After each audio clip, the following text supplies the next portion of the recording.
Capcom gives the 3DS some much-needed support with Resident Evil: The Mercenaries 3D. This isn't your traditional Resident Evil experience, but rather an expanded take on the series' popular Mercenaries mode that's been spun off into its own game.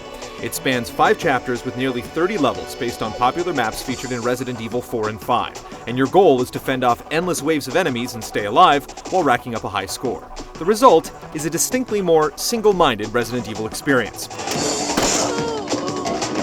Most will make short work of the game by burning through it in a few hours, but you're baited into grinding through levels repeatedly with a handful of dangling carrots. This artificially inflates the length of the game, and aside from unlocking new characters, doing so is ultimately not worth the effort. You can also extend the game by jumping into co-op mode via local or online Wi-Fi. Despite some latency issues and no versus mode or leaderboards, Mercs is at its best when playing with a friend in the multiplayer matches. The controls and setup are similar to Resident Evil 5's system, but a few minor tweaks, including the ability to strafe, utilize first-person aiming, and move while firing or reloading, keeps things moving at a brisk pace.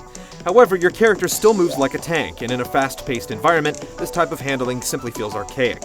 Not that it ultimately matters, as enemies display incredibly poor AI.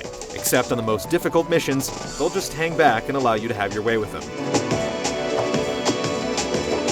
The game takes a lot of shortcuts to achieve the illusion of high visual fidelity. The frame rate will frequently dip below optimal levels, and objects in the distance look cheap and goofy.